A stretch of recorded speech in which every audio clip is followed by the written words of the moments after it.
Hi friends, welcome to Jeeva's terrace garden.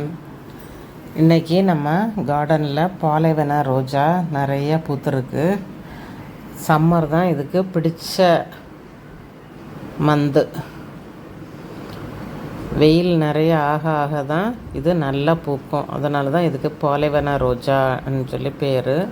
இந்த சீசனில் நம்ம ரீபாட் பண்ணலாம், ப்ரூன் பண்ணலாம். மற்ற எந்த செடியினாலும் வாடி போகும், இது ஒன்றுமே செய்யாது. அந்த தண்டில் உள்ள தண்ணியெல்லாம் வெளியே போய் பிளான்ட்டு ரொம்ப நல்லாயிருக்கும். அதனால் ரீபாட் பண்ணலாம், கிராஃப்ட் பண்ணலாம், பாட்டிங் பண்ணலாம், ப்ரூன் பண்ணலாம். இதுக்கு ஏற்ற மந்து தான் இது.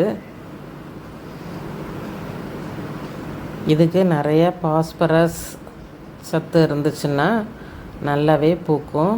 இதுக்கு எந்த கெமிக்கலும் நான் கொடுக்கல, எல்லாமே ஆர்கானிக்கு தான்.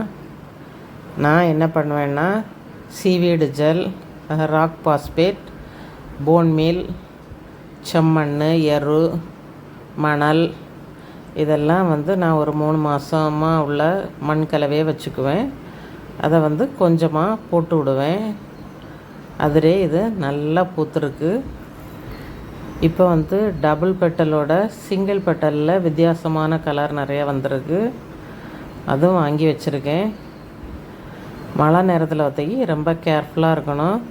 தொட்டியை நம்ம சரித்து போட்டோன்னா அந்த தண்ணி அதுக்குள்ளே போகாது. அப்போது நமக்கு காடக்ஸ் அதை தண்ணியை உறிஞ்சி எடுக்காது.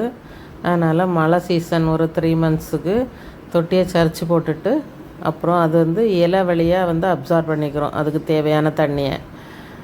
அதனால் அந்த மெத்தடில் நம்ம பண்ணோன்னா நம்ம அடிநியத்தை பாதுகாக்கலாம். இது என்னுடைய அனுபவம்.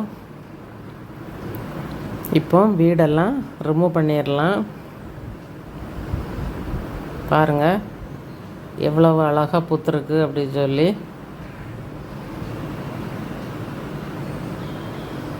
இது ஷேட்லலாம் வைக்கக்கூடாது. எவ்வளவுக்கு டைரக்ட் சன்லைட் படுவோ அவ்வளவு நமக்கு நல்ல பூக்களை கொடுக்கும்.